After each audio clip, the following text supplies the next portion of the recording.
Di sini suasananya, warga sedang menunggu di salah satu lokasi tanah milik Bapak Udinka. Pemirsa, ini adalah petugas BPN memasuki lokasi. Hari ini adalah mediasi kedua untuk melakukan identifikasi, pengecekan, dan pengukuran ketujuh bidang tanah milik warga Limo yang diklaim oleh PT Arta Cahaya Persada. Tim kuasa hukum Lilin Suharlin CS bersama-sama dengan Kasih SKP dan bagian pengukuran kelihatannya sedang merundingkan teknis pengukuran. Hadir Bapak Kepala Seksi SKP Bapak Luki, Kasubsi Bapak Yudi dan staf SKP lainnya, kemudian juga ada dari Seksi Pengukuran Bapak Edi. Semua tim menuju lokasi bidang tanah pertama milik Lilin Suharlin.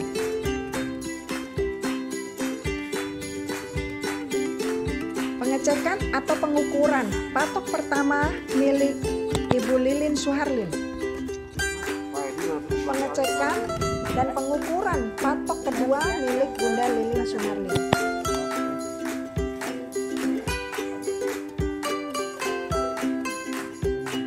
Pengecekan pengukuran patok ketiga milik Bapak Rojan.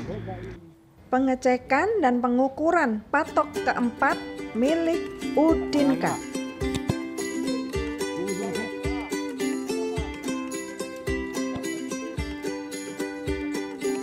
Petugas dari BPN Kasih SKP beserta rombongannya telah selesai melakukan pengecekan dan pengukuran. Saya Anwar, saya putra Pak Udinka ya.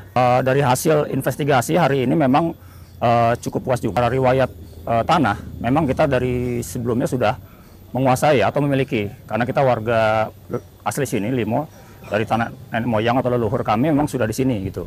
Artinya secara data pun kita pegang akurat di sini ya, dari mulai girik sampai yang lainnya ke AJB, ke sertifikat semua lengkap, dan kwitansinya berdasarkan memang jual beli yang sah gitu.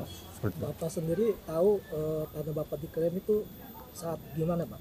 Ya, sebelumnya itu di tahun 2020, tepatnya sekitar bulan November ya. Dalam hal ini pihak BPN atau pihak tol mengeluarkan penawaran harga atau apresial ya. Di tahun tersebut dan November itu kok bidang kami sebagian tidak keluar gitu Pak. Nah kita mempertanyakan itu. Ternyata info dari pihak BPN tanah kita sebagian besar itu banyak overlap. Memasuk dalam bidang ke PT ACP. Dan setelah itu kita kontak langsung ke kantor pusat ACP, itu di Pondok Pinang ya.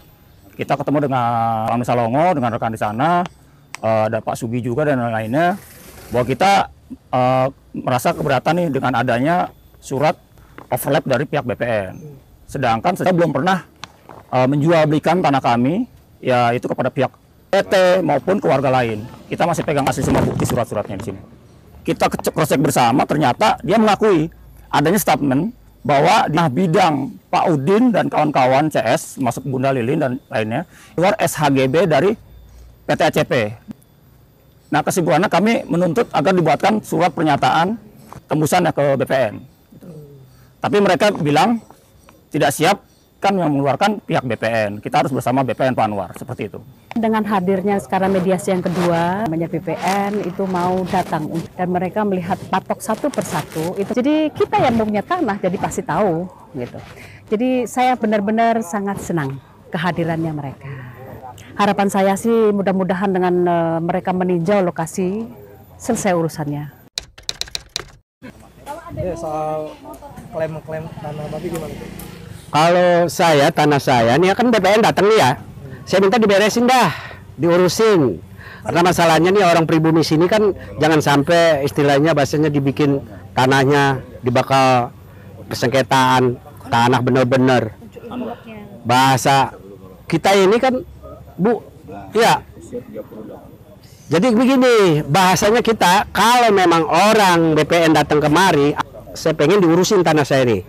Termasuk saya, Bu Lilin, semua diurusin lah orang pribumi sini. Saya orang sini asli. Kalau sampai tanah saya nggak dibayar, saya bukan ngerarang-ngerarang tol. Nggak saya nggak ngerarang-ngerarang tol. Jadi saya pengennya BPN datang kemari, saya minta diberesin. Itu aja. Harapannya ya? Harapan saya. Apa yang disampaikan untuk Presiden Joko Widodo? Waduh, kalau Presiden bahasanya gini, Presiden kan udah bilang jangan mempersulit orang-orang kecil. Bahasanya bantu orang-orang kecil. Ini mana? Bukan orang kecil dibantu penuh korupsi. Apaan tuh? Jangan pada begitu. Ya, pejabat tuh jangan pada korupsi. Ini BPN sama termasuk orang Tori korupsi. Jadi minta kepada presiden untuk turun kalau perlu sini. Presiden nih suruh kemari kalau perlu. Nih Pak, nih tanah saya diakui orang. Suratnya ada, kan begitu. Kalau saya nih sekarang doser masuk, tanah saya di doser sebelah palanya. Kalau perlu saya bakar tuh doser. Saya bukan ganggu masalah proyek ya istilahnya toh Jokowi saya dukung, cuma beresin dong tanah saya, jangan main ambil-ambil aja. Ya udah itu aja. Terima kasih. Jadi memang adapun sebenarnya kedatangan BPN Kota Depok hari ini untuk melanjuti mediasi yang pertama, pengukuran tanah dari klien-klien kami untuk memastikan batas-batas tanah. Total ada berapa patok dan bidang yang diukur?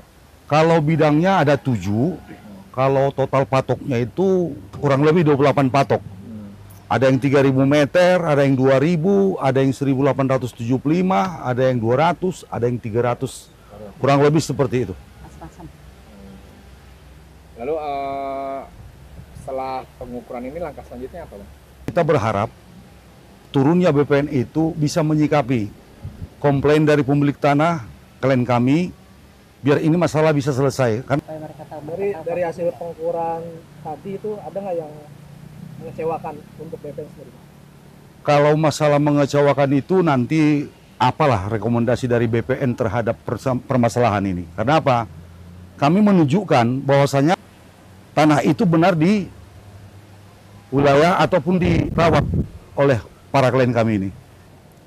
Tahap selanjutnya apa ya, Pak? Nutulannya seperti apa? Tetapi kalau memang itu juga masih tetap dalam posisi tidak ada penyelesaian, ya kami akan berproses hukum, melaporkan pihak PT ataupun pihak-pihak terkait mengenai tanah ini. Nah, terkait soal BPN sendiri yang melakukan kesalahan prosedural dalam penerbitan sertifikasi ini itu gimana, Bang? Tentunya kalau nanti kami sudah melaporkan pihak yang katakan merampas tanah dari klien kami ini, kemungkinan juga nanti dari pihak BPN akan dipanggil oleh pihak penyidik ataupun kepolisian untuk menjelaskan duduk permasalahannya seperti apa. Sebenarnya BPN selaku ketua P2T, dia ini kan institusi yang memiliki tim adjudikasi. Jadi berdasarkan data, ya kan, yuridis dan data fisik, ya kan, seharusnya dia sudah memutuskan, ya, tidak perlu permasalahan ini berlarut-larut ataupun ada sengketa, gitu. Karena yang terpenting adalah ada pembuktian terhadap legal formal hak kepemilikan, kemudian datanya sesuai, ya, baik data yuridis maupun fisik. Karena yang benar itu nggak mungkin dua-duanya, pasti salah satu yang benar. Gitu. Jadi jangan terkesan mencuci tangan, tidak mau menindaklanjuti urusan ini, nanti dilempar ke pengadilan, ya kan, itu namanya BPN banci, ya, tidak diberikan kewenangan tapi tidak dilaksanakan. Jadi buat apa ada BPN kalau tidak bisa memutuskan mana hak pemilikan tanah yang benar dan tidak. Ya. Itu kita berharap, ya kan, dengan adanya kan peninjauan fisik ini adalah untuk melengkapi, ya kan, bukan hanya sekedar rekomendasi yang kita harapkan, tapi sebuah keputusan, gitu. Keputusan yang sifatnya itu ya memang mana yang harus menentukan yang benar dan tidak, kan begitu. Nah, itu yang kita harapkan seperti itu, Pak. Kalaupun nanti ternyata dari pihak BPN, ya kan, hanya mengeluarkan rekomendasi-rekomendasi, ya kita tidak ada jalan lain kecuali mengambil langkah hukum, ya kan, baik secara pidana maupun secara perdata.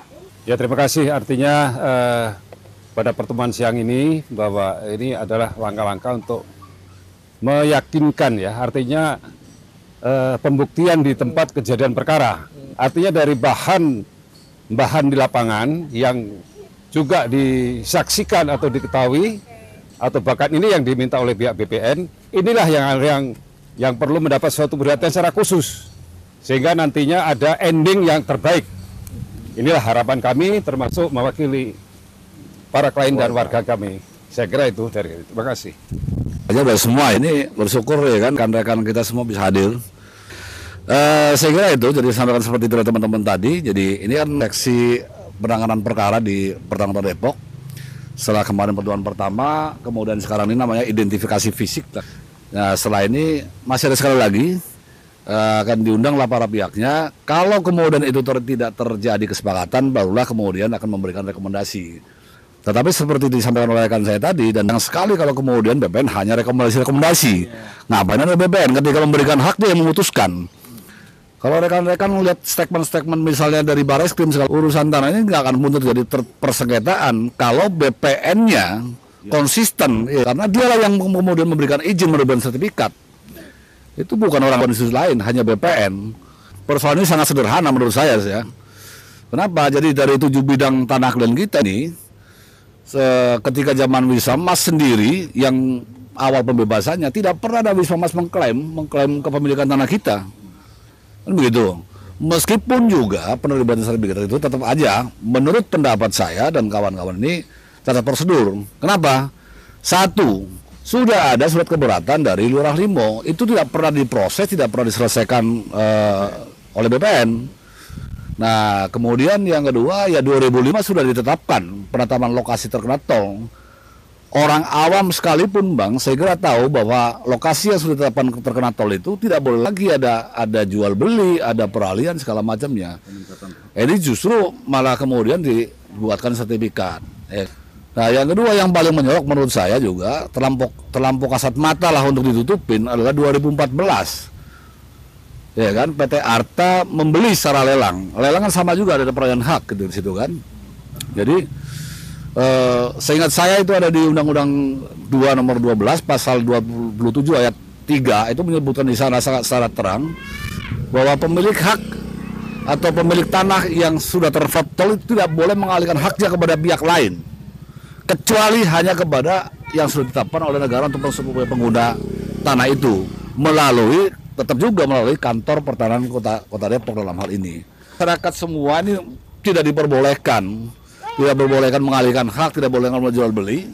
Kenapa ada PT yang mestinya lebih pintar dan lebih memahami soal aturan justru dia melakukan itu? Saya kira itu. Jadi untuk next ya kita segera bisa dikeluarkan hasil ukurnya satu. Yang kedua, segera juga nanti dari SKP ya, Pertamina Depok mengundang kita sekali lagi untuk yang terakhir supaya menjadi terang juga follow up-nya mau seperti apa. Harapan kita seperti harapan teman kita tadi ya, rekan kita adalah ya supaya BPN berdasarkan aturan dan kewenangan yang diberikan oleh undang-undang dia mengambil langkah tegas sesuai dengan. Saya kira begitu. Terima kasih.